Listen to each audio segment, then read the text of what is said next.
क्या गलगोटिया यूनिवर्सिटी पर लगेगा ताला? भारत की साख पर लगाया बट्टा, अंतरराष्ट्रीय मंच पर कराई भारत की बेइज्जती। गलगोटिया यूनिवर्सिटी ने इंडिया एआई समिट में अपनी जालसाजी से भारत की साख पर ऐसा बट्टा लगाया है जिसकी भरपाई मुमकिन ही नहीं है। गलगोटिया यूनिवर्सिटी की वजह से पूरी दुनिया में भारत की आन बान और शान की धज्जियां उड़ गई हैं। इस नुकसान की भरपाई नामुमकिन है। इंडिया एआई समिट में दुनिया भर के दिग्गज जुटे थे। मकसद था भारत की एआई ताकत का लोहा मनवाना।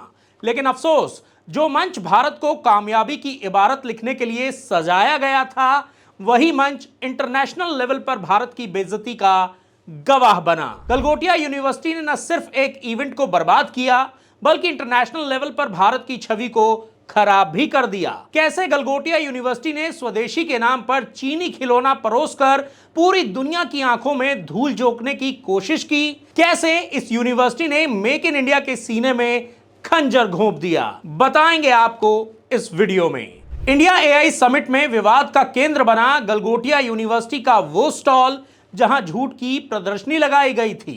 यूनिवर्सिटी ने बड़े गर्व से एक रोबोटिक डॉग पेश किया, नाम रखा ओरियन। बड़े बड़े दावे किए गए कि यह शुद्ध भारतीय आविष्कार है, लेकिन जैसे ही इसकी तस्वीर इंटरनेट पर आई, दुनिया भर के विशेषज्ञों ने इसकी धज्जियां उड़ा दी। चंद मिनटों में ही सच सामने आ गया कि यह भारत का ओरियन नहीं, बल्कि चीन की कंपनी यूनिट्री का गो टू रोबोट था। चीन से मंगाए गए रोबोट को स्वदेशी बताना, क्या यह देश के साथ धोखा नहीं है? क्या यह देश की पूरी जनता के साथ जालसाजी नहीं है? इस वीडियो के सोशल मीडिया पर आने की देर थी कि चंद मिनटों में ही सोशल मीडिया पर आलोचनाओं का ऐसा सैलाब आया कि सरकार की नींद उड़ गई। लोग पूछने लगे कि क्या आत्मनिर्भर भारत अब चीन के भरोसे से चलेगा? क्या ग्लोबल फोरम पर भारत का चेहरा अब एक चीनी रोबोट बनेगा? जब फजीहत इंटरनेशनल लेवल पर पहुंच गई, तब जाकर सरकार ने हंटर चलाया। गलगोटिया यूनिवर्सिटी को समिट से बाहर का रास्ता दिखा दिया गया। लेकिन हैरानी की बात तो देखिए, इतनी बड़ी धोखाधड़ी पकड़े जाने के बावजूद भी गलगोटिया यूनिवर्सिटी के चेहरे पर शिकन तक नहीं है। अपनी गलती मानने के बजाय अब विक्टिम कार्ड खेला जा रहा है। हमने चाइना के या किसी भी कंट्री के किसी भी तरह के प्रोडक्ट को अपना नहीं बताया। वही कल कहा गया, शायद ठीक तरह से कहा नहीं गया, शायद ठीक तरह से समझा नहीं गया, जो आज मैं ठीक तरह से वापस उसको समझाना चाहती हूँ। I apologise again if it has not come across in the way it should have come across, and I also humbly request everyone to also focus on what the university has been doing for the students. Bharat सरकार ने यह summit इसलिए किया था ताकि हम दुनिया को यह बता सकें कि हम एआई की रेस में किसी से कम नहीं हैं। लेकिन इस समिट के पहले दिन से ही इसकी हवा निकलने लगी थी।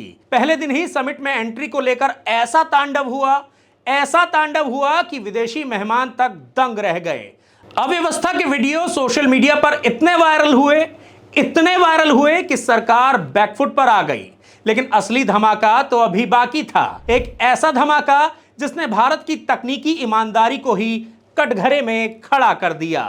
गलगोटिया जैसे संस्थानों की वजह से पूरी दुनिया के सामने भारत की साख पर बट्टा लगा है। भारत को शर्मसार होना पड़ा है। बड़े बड़े विज्ञापनों और दावों के बीच जो हकीकत निकली, उसने देश की साख को गहरी चोट पहुंचाई है। सवाल गलगोटिया पर तो है ही, लेकिन सवाल पूरे के पूरे सिस्टम पर भी है। यह सिर्फ एक इवेंट का फेलियर नहीं है, यह देश के लोगों के साथ खिलवाड़ है। यह मेक इन इंडिया के सीने में खंजर घोंपने जैसा है। तो ऐसे में जवाबदेही तो बनती है। इस मुद्दे पर आपको क्या लगता है? क्या गलगोटिया यूनिवर्सिटी को एआई समिट से बाहर कर देना ही काफी है, या फिर गलगोटिया यूनिवर्सिटी पर ताला लटका देना चाहिए? कमेंट करके अपनी राय हमें जरूर बताएं, और हमें पूरी उम्मीद है कि आपको ये वीडियो काफी ज्यादा पसंद आया होगा। अगर आपको ये वीडियो पसंद आया है तो हमारे यूट्यूब चैनल को सब्सक्राइब करना, लाइक करना और नोटिफिकेशन की घंटी दबाना मत भूलिएगा। तो आज के इस वीडियो में इतना ही।